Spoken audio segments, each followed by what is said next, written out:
I guess we're gonna start the meeting, with Ray is in transit, so he'll be here shortly, but we don't wanna keep everybody too long. It's gonna go to what time? When it's over, I Oh, guess. I guess it goes till it's over. So, we'll go ahead and start. You all have an agenda, and I guess we'll start it out by, where's Gina? She's in the office. Oh, okay. Well, she wasn't ready. So, okay. For anybody that doesn't know, I'm Mr. Edwards, Commissioner for District 1. And this distinguished gentleman is, Oh, I'm Dave Haugen, District 3. We're waiting on Ray Mel, who's District 2. yeah, he's up at. Well, we're not waiting, we're going ahead. He's Yeah, just yeah. not here yet. But, so, and I'll let everybody know this is gonna be recorded meeting with Web TV. And, so we can start with Gina. I will be right out. I'm printing an agenda for those people in the back room. Oh, okay. And then I will be right out. So let me see here. I just did want to give a little bit of housekeeping. The bathrooms are available, obviously. There's fresh coffee. I can make more. There's drinks. Sorry, my son. There's drinks and cookies in the back. We'll get to everybody today, and then we may stop and go to somebody else, and then we'll get back to you. But the purpose of today is for your input, and hopefully we won't have a session of bickering. Most of you will have paperwork to go by on the table. Those of you that do not have internet and you do not have access to Mason Web TV, I have printed out the meeting from last March. It has everyone's comments. They're not verbatim. They're, she would like this or he would like that. But I do have, I think, 5 copies for you that do not have internet access, okay? And I will go ahead and turn this on over to, would like to welcome Diedrich, which you probably already have done. And then we'll go ahead and get the meeting started, and I'll be right back out. Okay. So I'm gonna turn it over to Dave because he was the only commissioner here last meeting. I apologize, but things happen. So, David, you have it. Well, I see that Gina put a survey, comprehensive plan survey out, and I suppose that one thing we can do during the course of the day is to check those things you're interested in, add, put down a few small, short statement. And then, I think we should just start,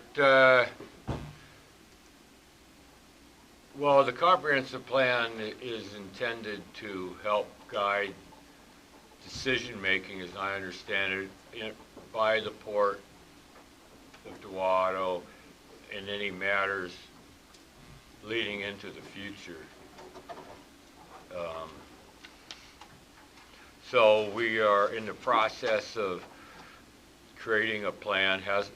There was an old plan that was dates back to 2005, I believe, and we're trying to get a new plan for the future. And the main thing I see is to get people, the residents, ideas about what they see is important for the port to be doing or not doing. So the purpose here is to gather, let people have a chance to speak and to have their opinions and statements noted.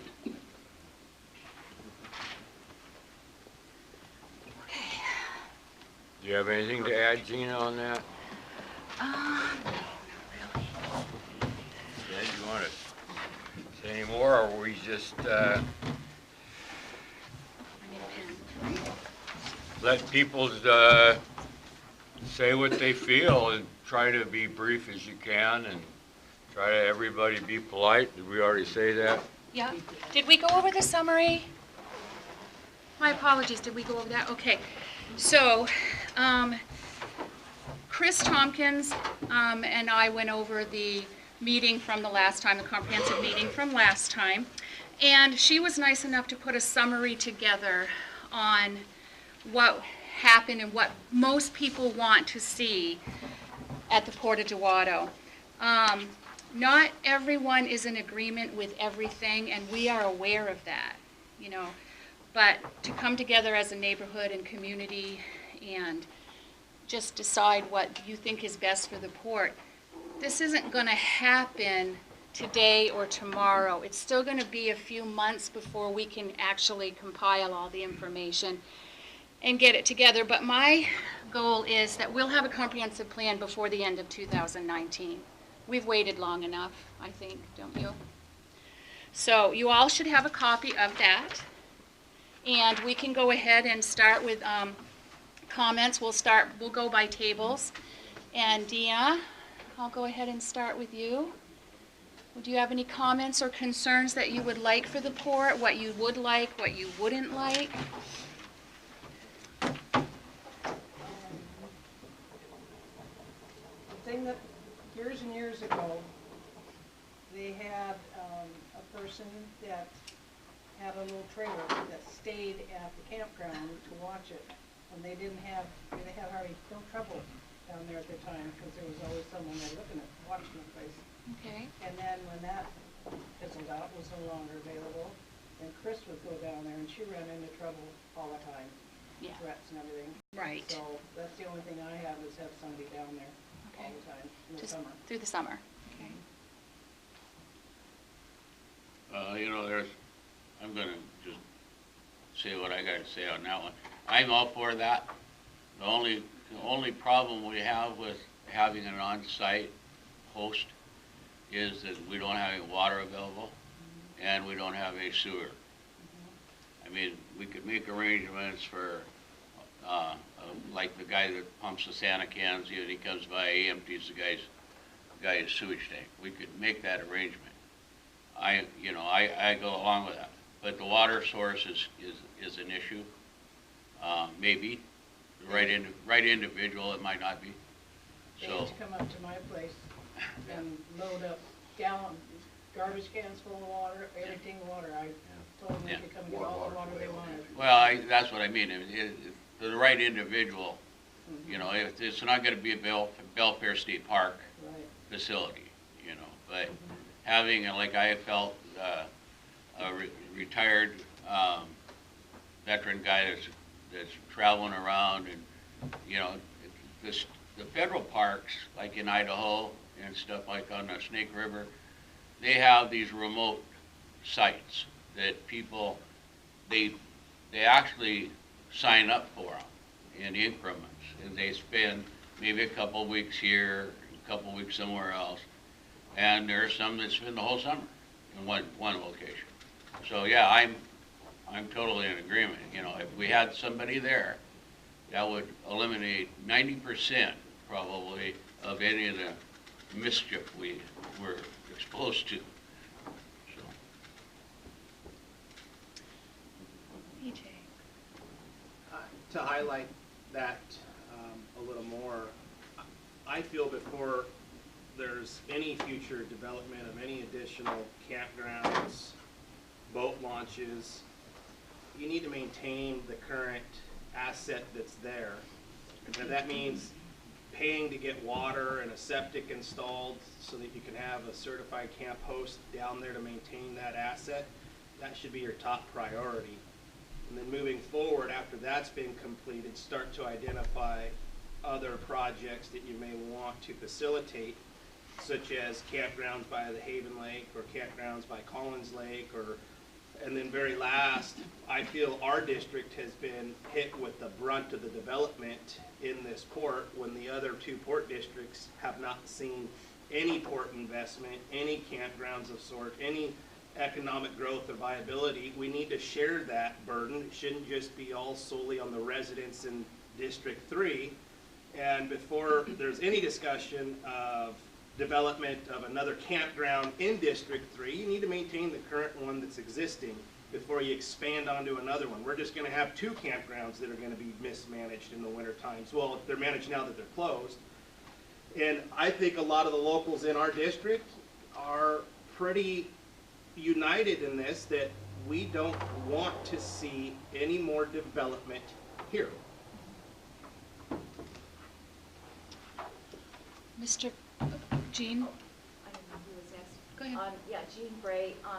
I was gonna say, as insofar as putting in pipe in water or sewer at the Dewatto campground on the Holly Dewatto Road, well, the National Park Service, for instance, which could be considered the gold standard of, you know, everything, I think, they have campgrounds that are managed by camp hosts that don't have potable water, nor do they have bathrooms that flush with flush toilets. So they use it, for instance, I'm thinking of South Beach out at the Clay Lot vicinity, that they have had a very kind person volunteer the last 3 summers or so to be the camp host, because there wasn't one, but they do provide dumping for his trailer, but he has to haul in his own water.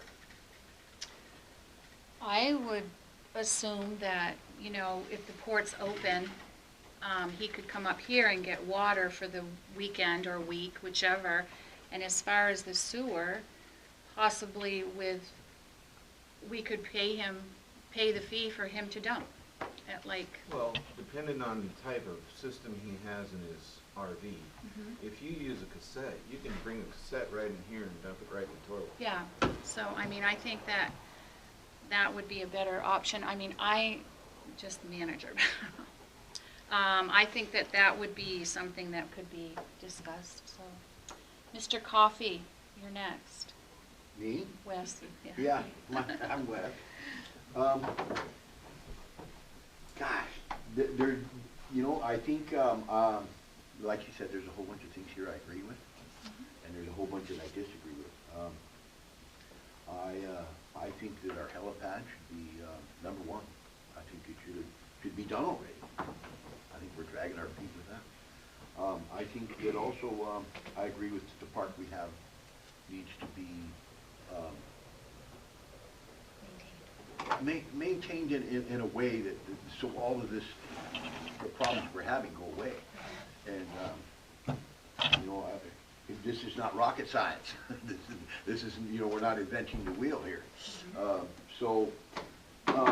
And as far as further development, I agree. I think once we get our park nailed down, and a few other small things like the boat ramp. I think with the boat ramp gone, there's going to be a lot of traffic that's not generated in Dewatto anymore. And you know, myself, I think that's a good idea. So as far as getting a new boat launch or not, I think that's just for us private citizens, and like the old wooden one we used to have down by the floats. I would even be willing to donate time and materials to put that back together. Because with the boat launch gone, I think, yeah, there's a lot of people that won't bring their boats to Dewatto anymore to get their shrimp or their crabs or whatever.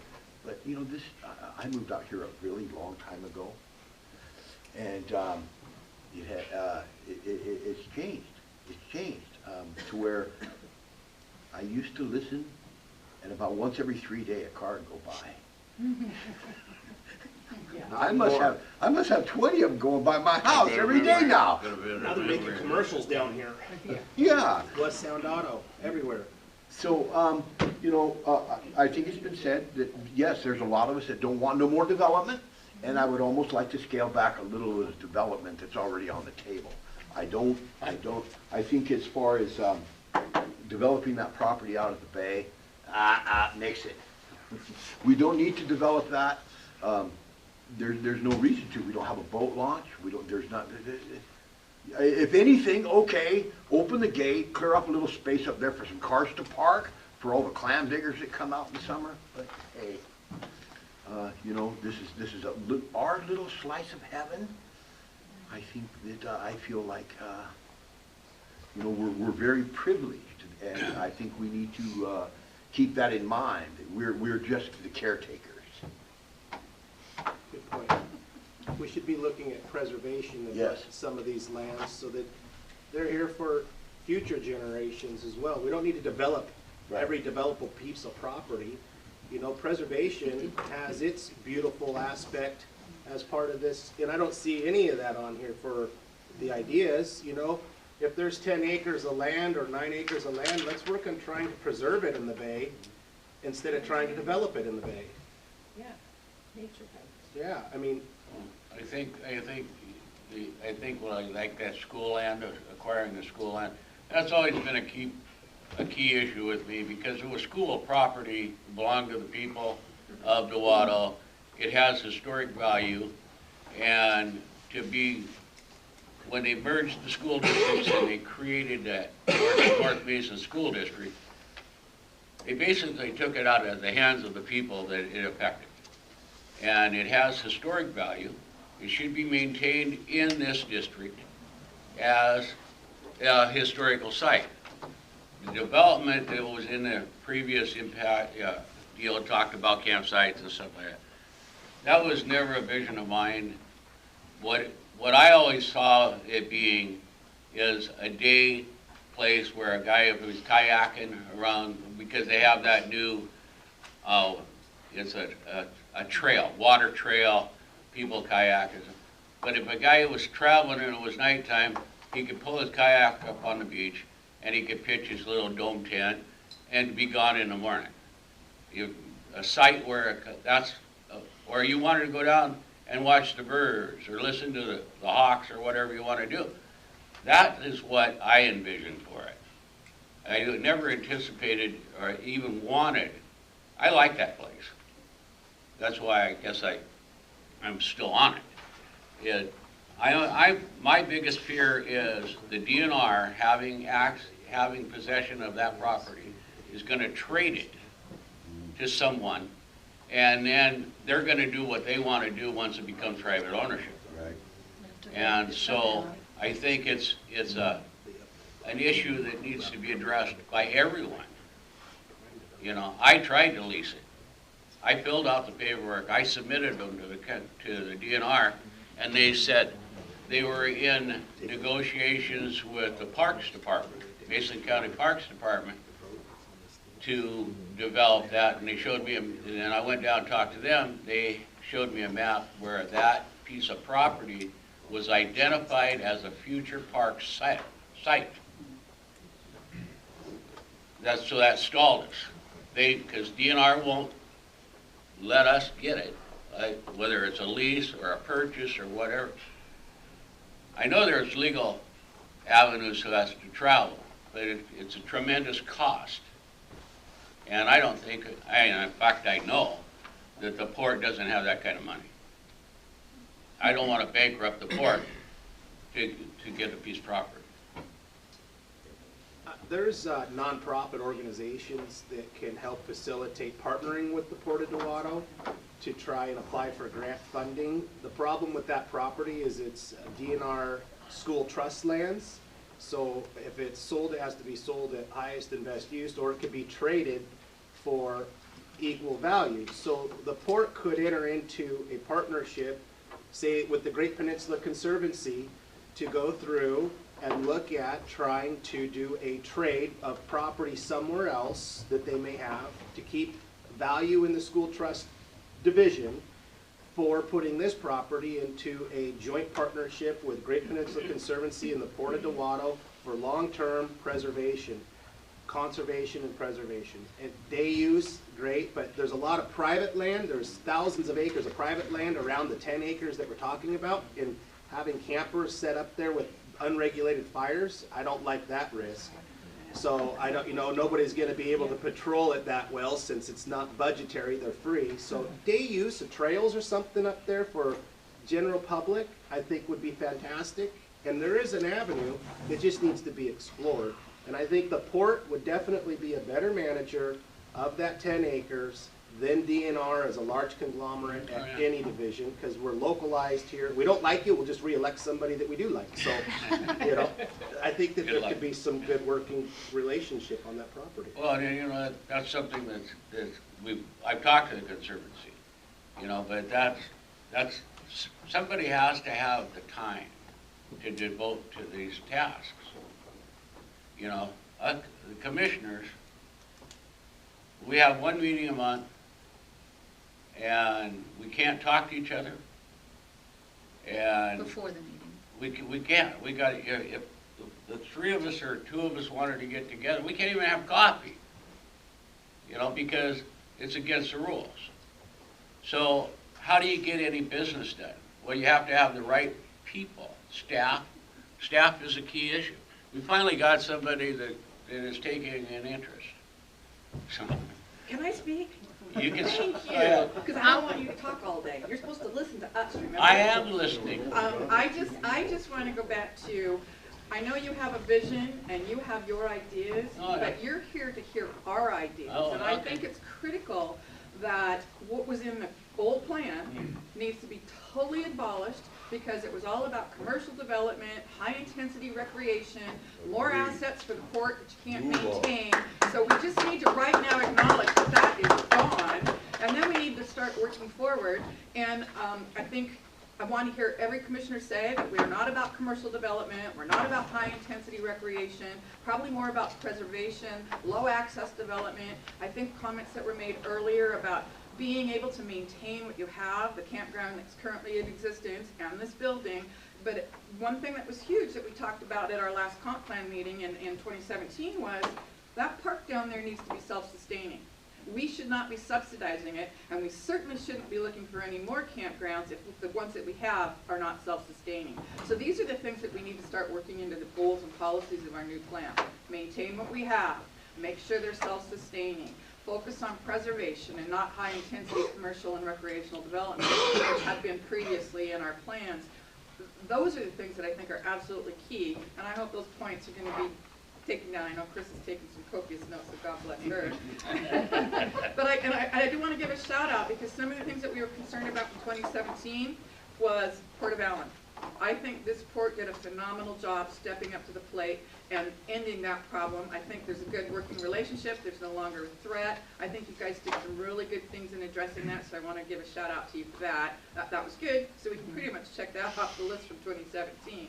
But it's a matter of, are we focusing on high-intensity commercial, or are we going to be focusing on low-impact preservation? Those are the two biggest conflicting issues, and until we can come to terms on that, we're not going to have a good plan. Good job. Good job. Yeah, so since all three commissioners are here, Sorry, no, I had to save a kid. No, we know, things happen, but since we do have all three here, and we've been literally working on this since 2017 and beyond that, I think the sentiment of everybody in all the meetings that are here is that this old comp plan needs to be voted out. And I think that there needs to be a motion right now by somebody to actually make this void and start over. We've never had this completed, and I think that should be the #1 goal. I don't think that's necessary. I mean, it's a plan, it's not a legal document in that regard. I don't, maybe a plan somewhere is, that's not, I think that's unnecessary. I mean, I think move forward, yeah. You can't vote out history necessarily, it existed. I think that what we're going to do is we're replacing that plan. That plan will be void anyway by replacing it with its goals. There are some demographic information in that plan that still has some validity. What doesn't have validity is the goals and aspirations that were developed outside of the community without the input that should appropriately have been done. So I agree with you that in essence the plan is worthless, but there's some factual information we'd like to retain. So we're not investing in a consultant to reinvent the wheel, just the demographics. No, that makes sense. And like you said, we had no comment period. This was all done by the commissioners at the time, all closed doors, informal meetings, 3 of you, 2 of you, and then hired an engineer and a designer and architect, and this is what we had to live by. I'm glad it hasn't really gained too much momentum, but I think there's even, it could have. there's even some legalities and some impossibilities in that plan. And also, just so that a lot of you know, it's not gonna be a pretty book like that. That marketing is just too expensive, and I think we've talked about it before at the meeting, that we don't need a beautiful binded book. So it'd be easier to copy for you as well. Chris Tompkins, do you have anything that you wanna add? I just wanted to clarify that the summary with these ideas were what was presented at the last meeting, and I just took notes of what everyone had said. And so if there's some things coming up today, those will be in the notes for this meeting, you know, as we continue to gather all of the ideas and opinions that everyone has. And personally, and I said this at the last meeting, I would really like to see the options that you will have. That's what I would like to see. I think that should be number 1, too. Ms. Eddings, sitting next to you is? Yeah. Earl, would you, do you have anything? I haven't met you before, so I was just clarifying. Well, then, I'm gonna go back to the campground. Even if we get a part-time post on the busier weekends, when the thing is really packed, might be an idea. You know, because you know, an RV, I've got an RV, I can go a week with water, 50 gallons of water. You know, the showers are pretty, you know. But you know, you can, and some of these people have a lot bigger RVs that, you know, that can't host with a whole lot more water. And as far as the sewage, you know, AAA can just, they've got a connection where they can just hook right on it and pull it out so they don't have to be moving the thing around. You know, that's Maybe that could be donated by the port Right. for the host. Yeah, when they come and clean And the then porta you potties, think they about- probably wouldn't charge you that much to clean. And also make sure they have their water, they don't have to worry about it. And also the, taking care of the sewer. You know, I wanted to make a mention too about, security at the park. And, you know, some of the neighbors have heard gunshots at night and guys really partying heavy in there. I'm really concerned about that. I think our security, there is none, and people are free to do anything they want to do there. And we need to get a hold of maybe sheriff. Maybe we can get the sheriff to drive in there a couple times in the weekends, to go through there at night, to make, like Friday night, Saturday night, to make sure everything's okay. And that sets a precedent for these people if they're not gonna get away with a bunch of crap. I think there's way too much drinking, and they have, and who's gonna go down there and handle it? Nobody's doing it. I do have a proposal for the commissioners on Wednesday, May 15th for, it's not necessarily a proposal, but I did get an estimate on what it would cost on Fridays and Saturday nights for the full month. And most of what would cost is the mileage for them to come out here, because we are not like in the middle of the city. So I will give that information to the commissioners at the next Do you meeting. mean mileage for the sheriff to come out? No, a private security. Oh, okay. Because my understanding is if it's not a dire emergency, you may not get that sheriff out there when you need them. They don't cruise. So, right. You know, another thing I've wondered about too, about the campers, okay, they get a spot. How many friends do they have to come in and spend the night with them on that same spot? Joe, you haven't And had that any needs to be problems with counted that, out have to you? make sure No. people aren't doing that, No. because, Joe's Traffic. saying that there's no problem with that. oh, good, No. good. I always tell people, hey, if you got an issue, somebody's loud, raising heck, call the sheriff, because I ain't gonna go out in the middle of the night and face a bunch of drunks. Yeah. It's not smart. No, it's not.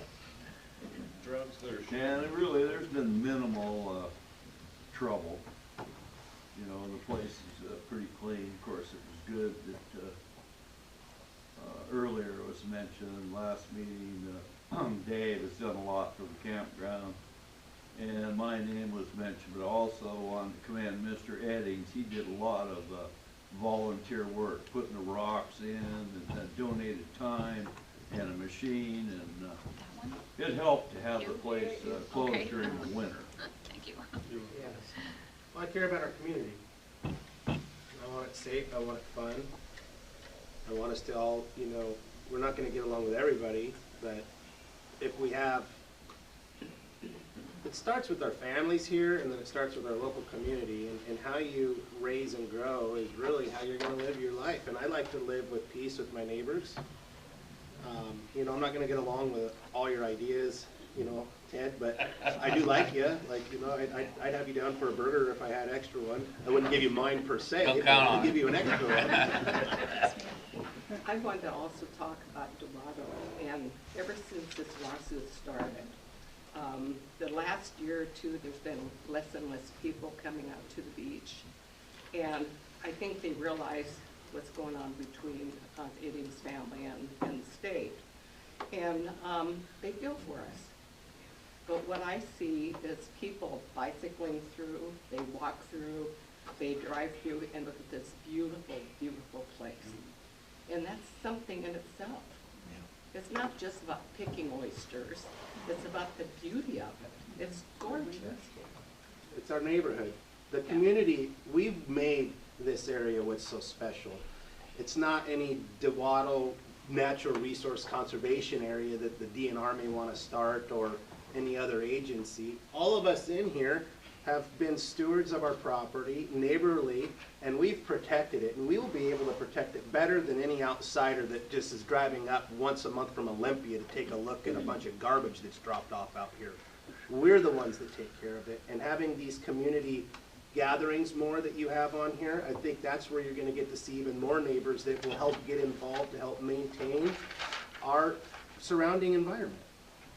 Also, too, what I see down there, and I'm down at the beach quite a bit, I grow flowers and different things down there, but I notice people coming in, and they're a better breed of people. Before it was kids looking to rip something off, or people that looked unsavory, you were afraid to walk down the road when they drove in. You don't see that anymore. You see families coming out and looking at beautiful Dewatto.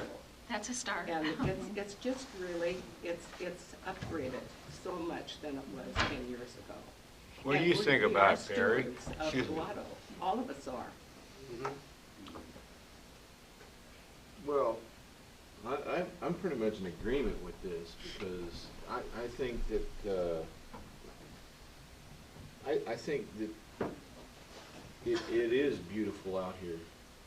And I still think that there are some issues that we have that, to me, seems sad that you can drive from here all the way to Belfair, and there's still trash on the side of the road.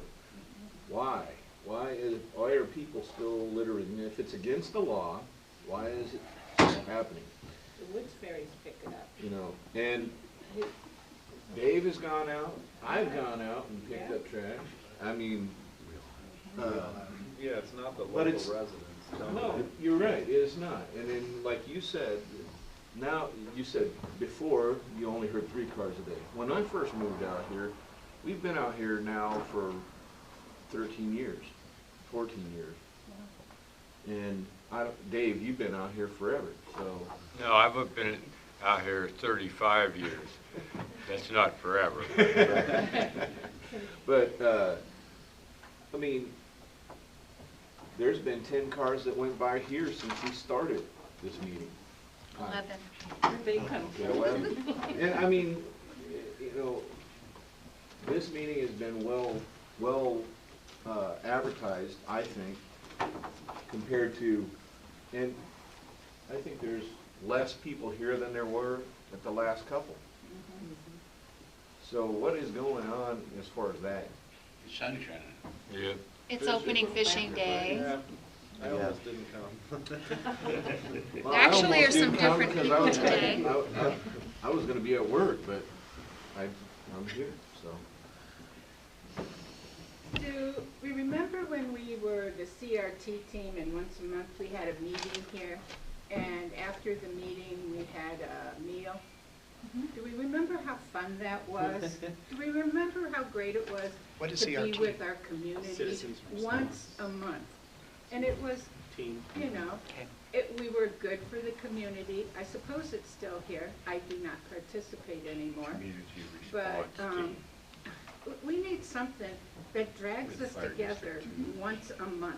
Once a month. And everybody brought some. I'd call and say, okay, the meeting is this day, and we're having Italian, and I'm bringing salad. Deanna's making homemade bread. What are you bringing? You know, I'm bringing Italian. me if you're having that. Yeah, you know, and every month it was something different and it was fun. And I think this feeling that we're all talking about would expand and do better if we could get together once a month, for whatever friggin' reason. Yeah. Whether the port says, on this day we're having a port gathering, I don't know. There were so many little rules to follow with Chris, it was hard to figure out whether you could or couldn't or should or wouldn't, you know. You didn't know which door to walk through. And I was her friend in trying to figure it out. It was hard. But I don't think it should be that hard. There's just a fine line on what you can use for port funds and what you can't use. But if you're donating and you're bringing the food, All we need is your building. right, and then if it's Right. port sponsored, Yeah, yeah, I agree. okay? yeah. It should be able to be done like that. Right. I Yeah, don't yeah, have the answer, but I think I would it's like great. those dinners to come back for Christmas and Thanksgiving. Yeah, And whatever happened to Dewatto days? yeah, well, hey, no. Yeah. No, that was a lot of work. It was a whole lot of work. That was a lot of work. But it was so much fun, and I It was, really yeah. loved it. Yeah. And it was, the community loved it. Yeah. It's kind of So, all around. So, anyway, that's my suggestion. And I think it seems like, and I don't know if this was a Chris thing or a real thing, but for the park, and I don't mean to be bashing Chris, but you don't know.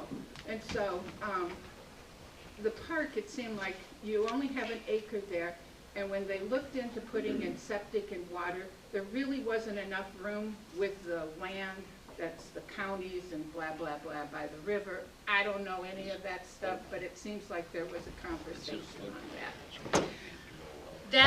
That's a, a good question. As we move on, some of these comments, like the good comment that you made about getting together and have meals, those are something that we can talk about at a regular commissioner meeting, only just because we want to actually see the development or what we're not going to develop for the plan. So we'll go on with that, and then Sally, that's a great idea, I but, just thought it kind of tied it all Yeah. together, that's why, because we don't talk. right. I mean, we're neighbors. If I see you in the store, I'll say hi and go, oh yeah, I remember you. Wait, what's your name again? But, Hit me up with an email, we'll Yeah. get something going. yeah, so. Okay. Suzanne? Well, I wanted to add on to that, not just as a social gathering for us to get together, but as Sally mentioned, we had the CRT, and somebody else just mentioned getting together to pick up trash or whatever. We could do those kinds of community things as well. And it does help to know your neighbors. My car broke down in front of Dave and Jean's place. So I know them, I could get help from them. But I have neighbors who know nobody. And if their car breaks down up here, there's no cell coverage for them. So what do? So it is good for us to know one another. And also about the helipad. We had a fire up here, if you all remember, a few years ago. Thank you. And there were helicopters that came in and dipped water out of the bay to help put out the fire. There was also a time when Northeast Mankey Road washed out. Yeah, yeah. And had any of us had to be taken out of there before the road could get fixed, it'd be really nice to be able to bring us here, particularly if this place was set up, and I think it was Lori who discussed having this place set up as an emergency shelter, and at one time it was. We are in the process. And the helipad, remember when we had that fire and there was a lot of discussion about it? Do you remember, Dave? I think you were real involved. And we can't make a helipad here because there's one at Collins Lake and it's too close. And it's like, yeah, but they landed their helicopters right there. I had a conversation with Assistant Chief Cooper in the fire department about a emergency landing area. Right. And he was going to he has been in contact with Airlift Northwest. They're gonna send their safety person out to inspect the site. They do Yeah, to make yeah. sure the takeoff and Right. make sure the site's okay. But, you know, his suggestion is that the site could be listed at most as an ad hoc site, so that in case of a real traumatic injury where there wasn't time to get to the airport, the site could be used at the discretion of an officer or the paramedic, but the main helipad, the main airlift site for the fire district is going to be the Bremen Airport. Other sites could be possibly used if, you know, the safety officers from the airlift themselves found the site safe, and if the emergency was that dire. So does Commons Lake, is it a landing pad or no. is it not? No, it's just a the, designated site. It there can aren't be, any, yes, okay, so, you know, like Case Corner, right. Belfair State Park. I know If Camp there House was, too had a helipad. well, they don't, the word helipad is a total misnomer. Right, We're yeah. talking about emergency landing zones. Right. Right. It's an LZ, an emergency landing zone. You know, there've been, I think, maybe 4 people airlifted into Dewatto in the last 25, 30 years. You know, that's not many very often. Right. So it would only be like a serious, what? I look around, I see a lot of gray hair. Oh, yeah. Well, a lot of these are traumatic. We're talking also about traumatic injuries, you know, that can happen to anybody at any age. So anyway, so that's where the status of this, the conversation about emergency landing zone Yeah. here Okay. is. So there's, It's a usable spot if. yeah, if the Airlift Northwest deems it a safe, When we to had the their fire, it was qualification. great that they landed here. Oh, yeah. We were so thankful to have that space, and Dewatto Building really did good for the fire people, and I mean, I'm right across the street, it still makes me cry. And thank God EJ had his equipment, I mean, holy crap. I remember walking up to him, it's no part of the story. Will you save my house? I will. Oh, thank you. I knew I was safe. Now you got me teary-eyed. That's not part of the comprehensive plan. That was it. To me too, EJ. Yeah, I just like, no, just put it in there. You can save my house. Andy? I just think the same as they've been saying, is we want to try and keep Dewatto as rural as we can and to preserve the assets that are here naturally. Why we moved here. Yep. I think that's pretty universal throughout the community, really. Even the other districts, I think a lot of them would like to see it preserved and maintained as a rural community. I totally agree with Andy here and Wes. I mean, this is the sentiment. This is what it's been from day one. But I also want to kind of move back to the fire situation that I just thought of. We just came back from Reading and drove through the Carr fire and talk about devastation. And when we were here fighting this fire, in a matter of like 4 hours, it went from 1 acre to almost 50 acres. I mean, it was intense. One of the things that we're going to have here again is another fire. And if you look at all the reprod that's been non-managed properly by DNR, they're not thinning their forests like they should be. Mankey's clear-cut a lot of their land, so they got a lot of slash down right now. I mean, we are primed for another fire.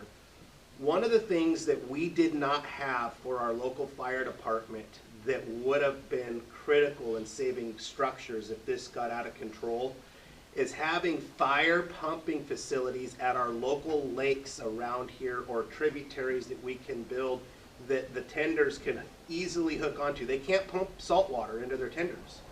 So even though we have all this water down here, they couldn't pump anything. And so they'd go to these lakes and they were trying to turn around, and it was a nightmare.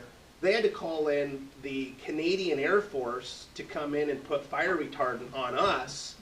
Otherwise, we were going to be burned up because they ran out of water within 10 minutes. So part of our comp plan may be looking at identifying different areas in our port where we can hook up to pumping facilities faster, more efficiently, and better in case of a future forest fire.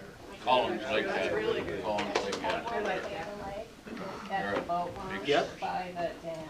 Yep, but we got plenty of lakes around here. And I mean, you think we could even have one at the Dewatto River. I mean, when it's an emergency, I'm sorry if we suck. I don't like pumping water out of lakes. I mean, it does, you get a little bit, you get more sand and sand and gravel in your pumps. So they try to pump out of hydrants, like Collins Lake has a hydrant system. We got both. Well, And Haven Lake has hydrants. This is where we will And burn we up. could possibly look into having some type of hydrant here. You know, often there's, what do they call those that a building hookup? They have an outside sprinkler hookup for fire engines. Standpipe. Standpipe. Yeah, there's, maybe something could be done like that around for the port building You'd have to have too. We'd water have to have- capacity. Yeah, you'd have to have a holding facility tank in order to feed that pump. Otherwise, Yeah. you're stuck at your 10 gallons per minute from your well. What they do in other areas, what I saw that they were doing down in California, is they'd have floating facilities that they'd be able to push out deeper into the lake, 60, 70 feet offshore with their main lines right in. And they're not hooking up to the fire trucks. They're mass dumping it on top. I mean, these trucks were, some of the pictures that they were showing, were getting filled up in 5 minutes and going. We need something like that capacity. We need to be able to get in 3 or 4 different locations where there's water available that we can tie into our fire suppression teams. Should take that up with the fire chief. And work with the fire, yeah, they can help probably apply for grants for us to help get this. Well, they have, we have a mutual aid, like that fire in 2006, you remember, every fire district in the county and Olympic National Forest were, and DNR, every tender, around that was spare was being used as ferry water. That's what happens in one of these situations. But, I mean, those ideas, you should pass on to Chief Bach and May I say that day after tomorrow, on the 29th, on Monday at 6:00 p.m. at the Hub on Old Belfer Highway, the fire department is having a meeting about their new facilities, plans for their new facilities, both at the Taria Fire Station and the fire station on Old Belfer Highway. And so that would be a really good thing if people could possibly make the effort to attend that. At what time? That meeting at 6:00, Monday, April 29th. Jean, did you have anything else to add towards the comprehensive plan? Oh, I'm not sure, but I put down on my paper that this is outside the area of the port itself, any tax-paying persons and stuff, but it was around the time that Commissioner Edwards brought up how we should put an effort out, to conserve the properties that are here at the port, and some other people brought up the conservancy group, the Great Peninsula Conservancy, and they, through some cooperating agreements, have just made some acquisitions to conserve properties down the northeast North Shore Road, the Burma Road, and the properties are further than District 3 of the Port of Dewatto, but the port, I have down here on my notes that the port should keep apprised of the acquisitions by the Great Peninsula Conservancy. For example, Red Bluff, down there about 7.5, 8 miles down the road, where the Great Peninsula Conservancy recently acquired about 100 acres, and the properties of private owners, plural, at Hood Canal Co-op on the North Shore Road, just to see what those kinds of activities are doing, or if there ever becomes an education facility down at Red Bluff, the old Tampa Hobus property, and what the impact's gonna be versus travel on the Burma Road because of those things. So there's been a lot of talk of the helipad, fires and this kind of stuff. I live off of Hobus right here. I'm like 700 feet, doorstep to doorstep.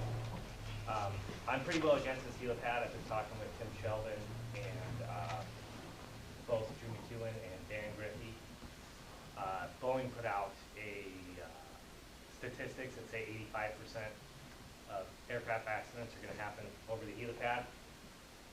And if an aircraft has a ditch or whatever, it's going to do so like in my field. I've also been in contact with DNR, and DNR is turning Camp Hobus into a fire camp.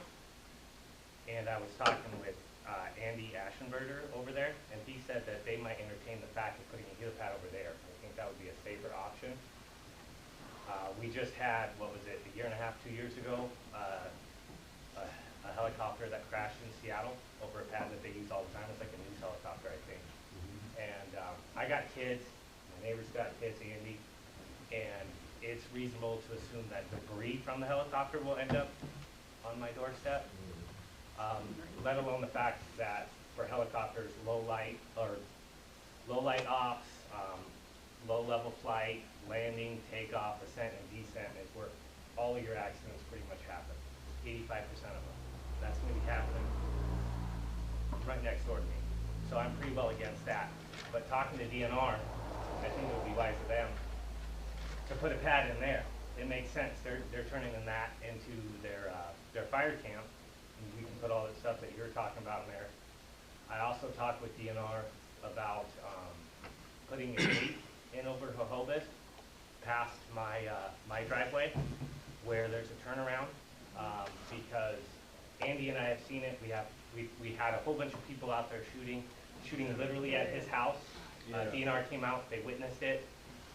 Took us 3 weeks to shut it down, but I've had people behind his house shoot tannerite and blow up igloos. There's fireworks down on the lakes. People are having bonfires down there.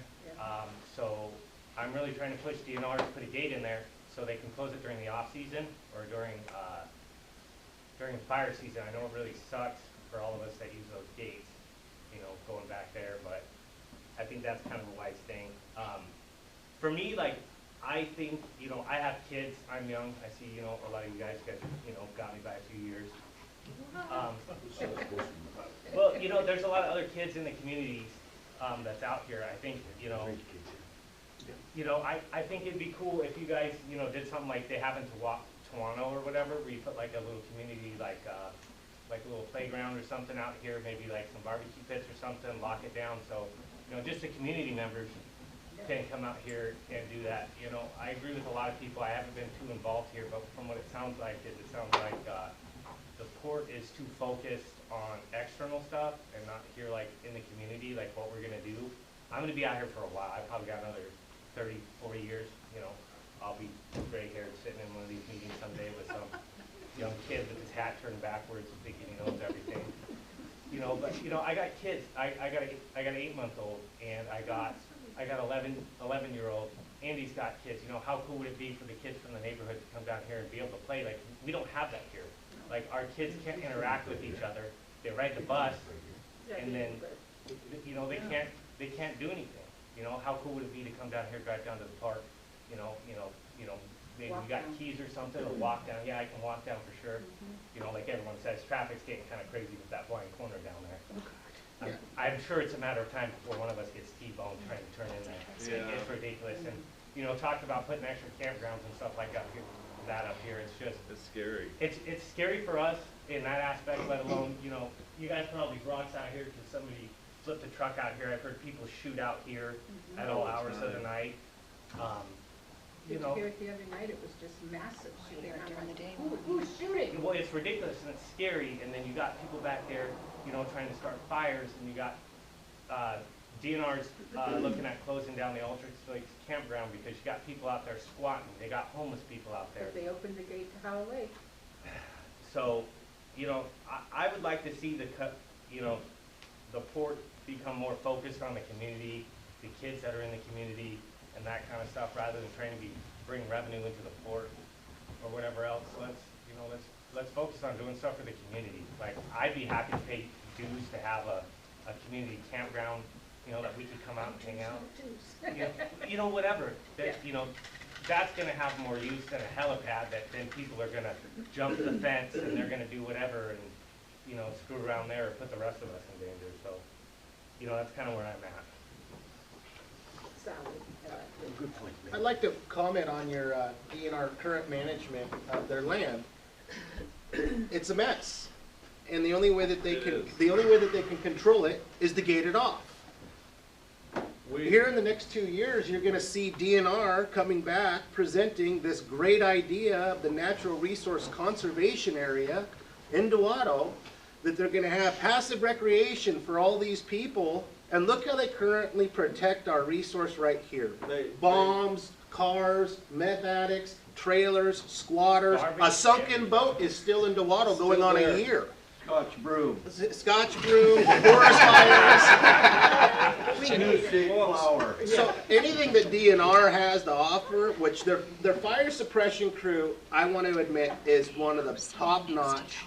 But we pay for that with our property taxes. That's something completely different than DNR's trying to manage things for recreation or for conservation when there's agencies that have the capability of doing it. So just think about this moving forward.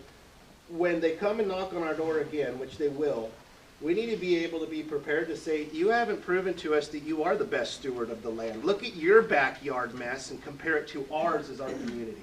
Ours is clean, theirs is chaotic. They have one law enforcement agency for this entire area, and they only have 4 people to manage this area, Gold Creek, and I think one more area that's 4 people. That's all they have. Well, and they want 2,000 more acres of waterfront that they think they're going to manage with these 4 people. Right. They literally clear cut all the trees up to my property line and then advertise to shoot at the clear cuts on Jojotas. On their website.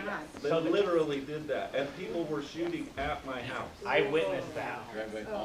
But not no more. It has been taken down off the website, the shooting area. It's been taken down. They placed signs. A week ago. That is A week crazy. ago yesterday. It's They did- nuts. They've been. They did take it off there, but I had somebody I this year. can validate anything they're saying.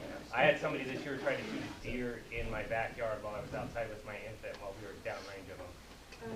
That's how. Hopefully that might change in the future with the signage. He wasn't too happy. They just shoot the signs. Until they get better enforcement, we don't need DNR owning any more land or advertising any recreation or anything out here until they can actually put money into managing, like we're asking you to manage the park down at the river. They need to manage their land up here for our life safety. That fire probably started that was out here from people coming out here screwing around on DNR land. I walked out there and found the cigarette butts in the burnt piece of grass. There's fireworks in the lake right now if you go down there. We picked up some of them last time we were down there. Mr. Wilson? Mr. Wilson, do you have I'm some? glad to finally hear people starting to talk about our area. What I don't understand, and I haven't been great at coming to meetings, but I've been coming for the last probably 10 years. What I don't understand is, what is the reason for having a campground? I was told in the very beginning, and I've owned my property for 15 years, so I'm not an old timer, but I've been around for a while, that the campground, that we should turn it into a facility for the people that live in Dewatto area as a private campground. Why the hell do we want to have a public campground where, if you go down there in the summertime, because you've got squatters, you've got people lighting fireworks off, you've got just people taking advantage of that area. Go look at the trees. They cut the shit out of all the trees down there. They're all going to die eventually. Yeah, they're on the way. I just don't understand why we even want a campground. No boat launches, no reasons to bring more people out here. I don't want people out here. I know it's beautiful, but that's why I bought out here. Yeah, they can buy whatever land. They can go wherever they want, be they our can neighbor. drive through, I don't care, but why give them a reason to stop here? It's a beautiful primitive camp, Yeah. if they kept it It nice. is a beautiful primitive camp, And they have and to the know unfortunate that, part is bring you your got a lot of wood, people don't that cut take the advantage trees. of that. Yeah. Can I say something in defense of that campground? You can- I there's talked not to someone people, down there that's not gonna they've change the damn thing. been coming there for 3 generations. 3 generations of people have been coming to that campground and pitching from a tent for years and years and years. And if we don't owe it to anybody else, we don't just owe it to manage this thing for you, we owe it to them. These people grew up here, they grew up here in 3 generations. And when you talk to them, they don't want that park changed. They don't want running water. They don't want flush toilets. They want to come up there and go camping because it is what it is. And I respect that. I really, really do. Well, all right, Ted. I'm going on 4 generations right now with my kids as the landowners paying for that damn park. And is it really that big of a benefit for us to have that nuisance when I'm paying my property taxes and we have 3 generations that you say coming and utilizing it? Well, great, let's make it free for them and they can come out and pick up garbage around our community and go thin the rest of the forest land out here. I'd rather give them an incentive to work in our neighborhood and protect us than coming down here, getting drunk, cutting the trees up for firewood, poaching salmon like crazy when they're out there. Shooting at the neighbor's house. Yeah, shooting at the neighbor's house. I mean, we're not getting respect from the community. There's not all of them, but I don't see them self-policing themselves either. You might have just 2 groups of bad apples coming down to that campground on any weekend. You got 24 good people. They're not doing anything because they're scared of them. And we're not doing anything to self-police it either. We're trying. But is it that, does the cost benefit to our community of having that campground outweigh our enjoyment of life and our life safety? How much do we make off it? About $1,000 a year, if that. It's more than that. 2,000 clear last more year, than that. 20,000 No, after gross. expenses. After We're talking net. expenses? We're talking Yeah. net. Yes. 2,000 No, net. the year you're talking about, they had 2 or 3 years. Last combined. year it was self-supporting, Yeah, it is making money. so it was self-supporting, get that. It's the only source of revenue for the port other than renting this building. Can I make a quick comment? So $1,000 a year. I live up on Haven Lake, and there is no campground up there. But my kids' favorite campground is down here in Dewatto. And I have neighbors that come down in Dewatto. So some of our community members do use that campground for that purpose. Every year, every summer, I go there 2 or 3 or 4 times. Lock it Yeah. down like you want. Private. And, well, the issue with making it private is that we're a public entity. And I'm not a lawyer, but we'd have to look into whether that is even feasible to Yeah, I make it a don't think private it can camp. be I don't know that answer.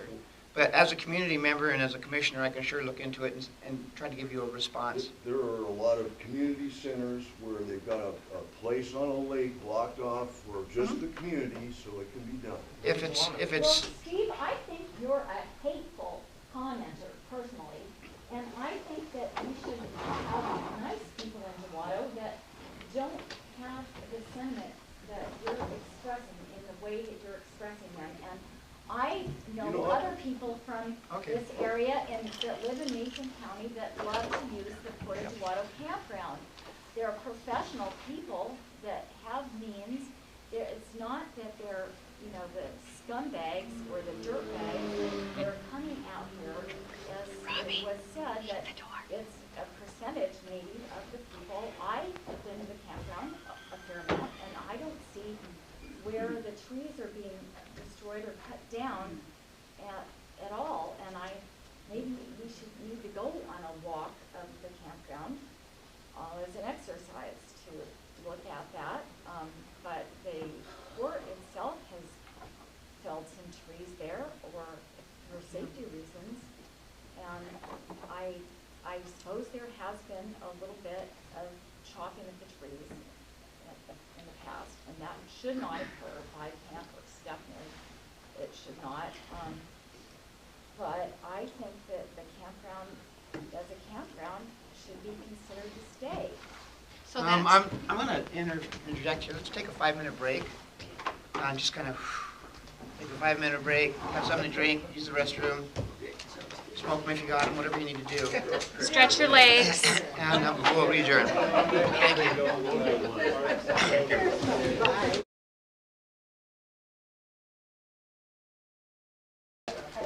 Come on in. Okay. All right.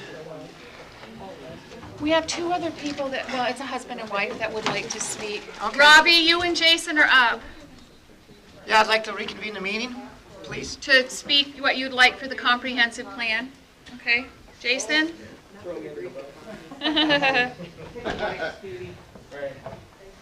Right. So on the, yes, on the campground, I think it's an awesome place. I've been going there with my dad when I was 11 or 12 years old, so here we are 2 generations later. So, I mean, I wouldn't want to take that away from future generations coming. It could be managed correctly. You know, it needs to get rid of the 1980s pricing. It needs to be brought up to the current pricing levels, so it could be more profitable. And with that pricing, would then bring a full-time camp host that you could afford.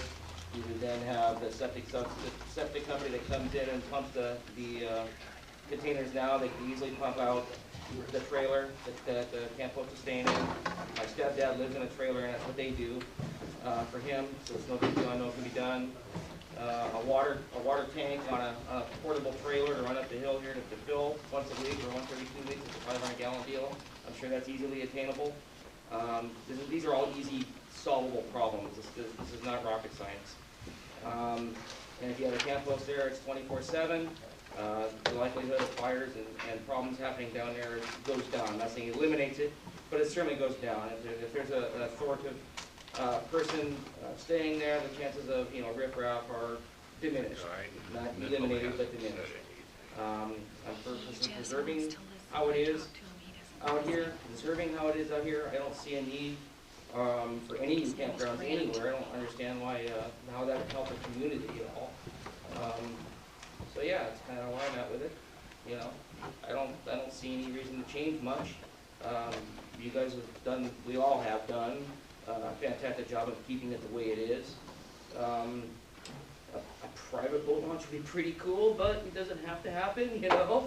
But other than that, yeah, I like it out here. You know, that's why we're all here. You know, we live in the woods. It sucks that hunters, sometimes trespass on our properties or whatever, but we're not living downtown Port Orchard. The deer live here, so and the hunters are going to follow. You know, and that's kind of, that's kind of how it is. We don't have thugs breaking into our windows out here and crime like you do in the cities. So the one thing we have is hunters. So I mean, it just kind of goes with the territory. That's how I see it. You know. Okay, I'm going to turn it back over to the board members so that they can actually get their opinions and information out to you guys. And I'll turn this over to our chairman right now, Ray. Well, I've heard a lot. I've heard a lot of the same vein of goals for the Port of Dewatto and its properties. I, for one, in my opinion, think that pursuing some sort of security at the campground is a good thing. I've been there probably 3 occasions where it was inundated at 11 o'clock by a bunch of high school kids, whipping it up, raving it up, and I had to just monitor my children more than want to go over there and get into the middle of a battle with a dozen drunk high school kids. So I think maybe some improved security, and there is no reception down there, at least for Verizon, so I can't go call the sheriffs unless I leave my kids or drive up the hill until I get past here to get reception. So I think the pursuit of looking to see if some sort of security would be a good thing. I also think a campground host would be great if we could. I don't know how to acquire a campground host, but maybe the community through word of mouth can find somebody that's willing to stay down there. And well, one of the comments on the survey was to set up an online campground reservation. You could set up an online campground request for hosts. Yeah, we can on the website. I guess we could solicit a host. The reservations that we do right now are most of the time the hosts for almost anywhere in the world on any campground. It's on a volunteer basis. Oh yeah. They don't make a whole lot. I mean, I think they get paid. Their pay is To enjoy the stay, campground. To enjoy, yeah. Yeah, well, I think that's a good idea.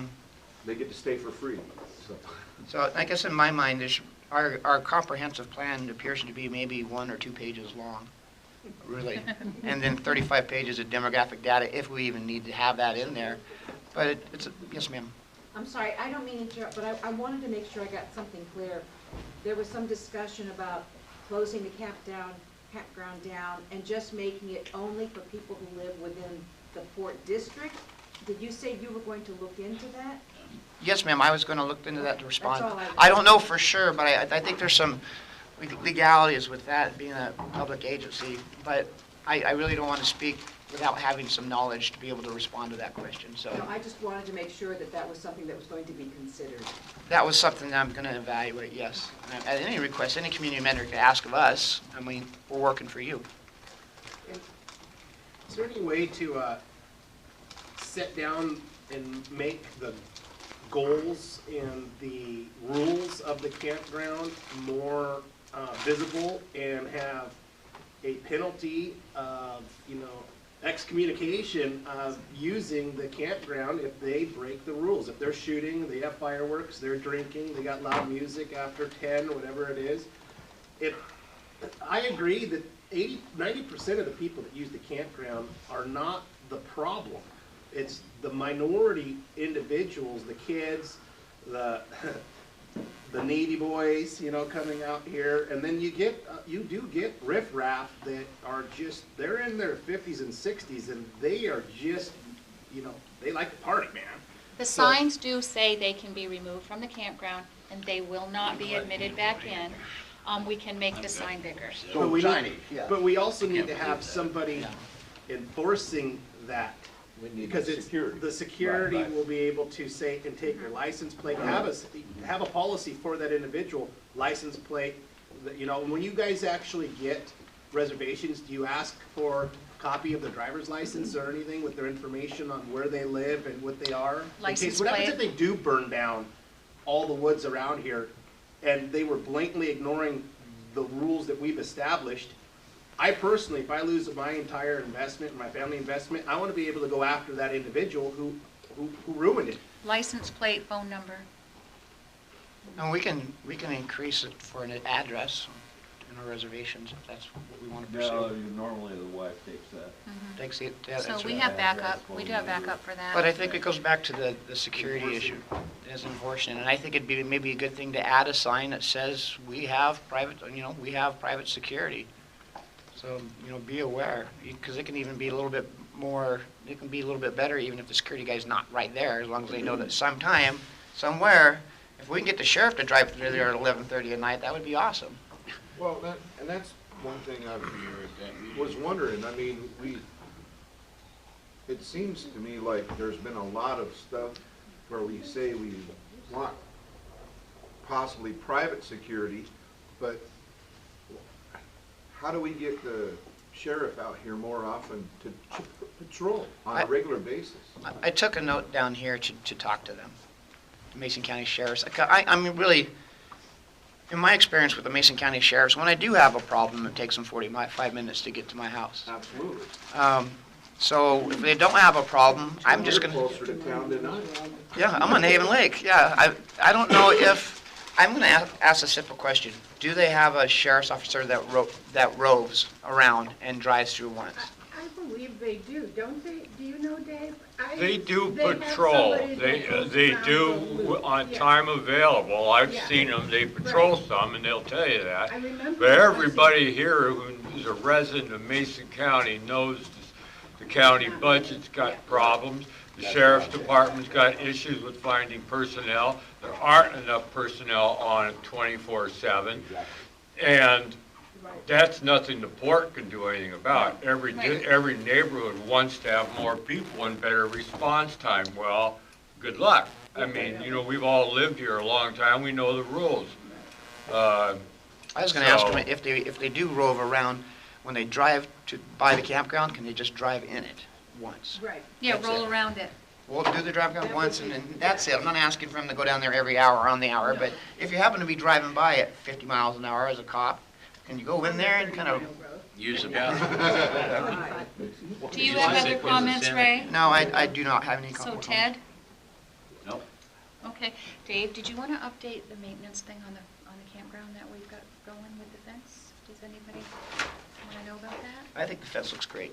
Yeah. Well, everybody should go down to the campground and see, try to improve the safety aspect of the river bank down there, which is eroding, falling away with steep banks. So we've engaged a contractor, then they're almost done installing a nice looking wood fence along the bank with the river. And it looks nice. Who was the contractor? The North Shore Landscaping. Okay. We got estimates. We We just got didn't 3 pick someone. estimates. Statutory rules. Hopefully not. When we do put more signs in, could we be, I wouldn't want to go camping and see signs everywhere. Could it? It would just be by the, We it'd just have be by the the shelter. Yeah, yeah. Centralized, the same place where you sign in Right. reservations by hand. Good. Well, and that was something too, if they set up paying for and online, they should just make the reservations online. That's not gonna work. Why? What are you gonna do about the person that drives in and picks the site, takes the pay envelope, pays for a site, then You you make take it an so that they have to online go reservation online and only. you got conflict. You got 2 people with the same site, Most state and the campgrounds way are it's all set online up, now. things are functioning good. Why change it? They're not functioning good now. Well, that puts you guys out, and you obviously, If you gotta do it online, then you're gonna have somebody sitting in this building as a full-time employee watching the computer, doing the shuttle work, running from here down to there. It's they don't not have to gonna be in work. this building, it's It's not gonna work. online. You can go anywhere in the world and access the computer. It's not gonna work. Well, let me state that everybody's got a voice here.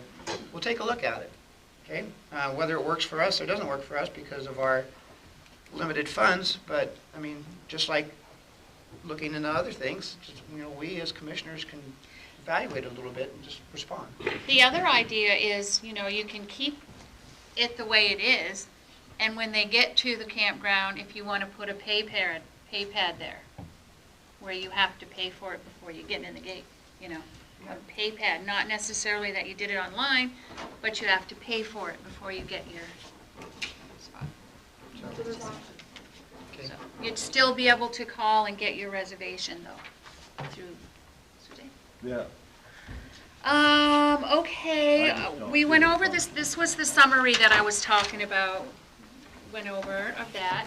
There's also, if you have comments, I don't have a little form for you to fill out this time, but if you have comments, please send me an email at info@portadewatto or gina@portadewatto.com.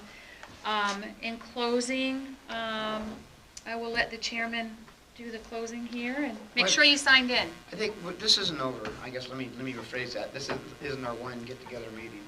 We're going to have more meetings, maybe have another comprehensive plan meeting with some sort of draft for the community to evaluate, make sure that we heard you, and you can make comments on it, because it's your comprehensive plan. It's going to be an easy read. Like I said, it's just going to be a couple pages long. So I think the endeavors that were pursued in the last comprehensive plan are not what the community wants. What I have as key points were online registering, helipad, maintain the campground so it's sustainable, security, possibly a park for the children, a full-time camp host, and the building to become the emergency disaster with CRT training. Those sound like what the comprehensive plan everybody was talking about. I think one thing that you might be missing is, and I'm not sure how we could work that in there, but it's the life safety issues about partnering with DNR and the Mason County Fire Department and the pumps for the lakes, fresh water, whatever. It's a long-term plan, but it is life safety, and I think it's something that should be in the comp plan. Yeah, the comp plan should be, 10 years of vision, really 5, 10 years of vision, or at least have steps. So that's a good point. We should have that included. I didn't hear in there either about future partnering shifts of preservation of existing lands, conservation and preservation of existing lands instead of. Preservation over development. preservation over development. You're talking about port-owned lands, or we don't have any land use control over private property? Well, you're talking about the Great Peninsula Conservatory and what they do, And how you could partner with them. partner with them to maybe, Partnering with other agencies where they do have funding to buy private property, or they have grant funding to try and How does create. the port be a partner, though? Well, it'd be a goal and a mission statement for the port. Instead of fully developing the area with private ownership, it could be preserving the entire area or portions of the area with private ownership and also state ownership. there's avenues for interlocal agreements with other agencies that we could I'd like to look at. see in the port comprehensive plan, partnering on conservation or preservation of lands such as like the old DNR school property, and instead of working with DNR to try and fully develop it into an RV or camp spot that we've already agreed is not part of our mission statement anymore. Okay. If there's not any more comments, I will let everybody get back to their Saturday. We will establish another date for another comprehensive plan meeting, and we'll get it publicized. And thank you all. It was Thank really you. appreciated. Yeah, Thank you. Thank you, Diedrich. Awesome.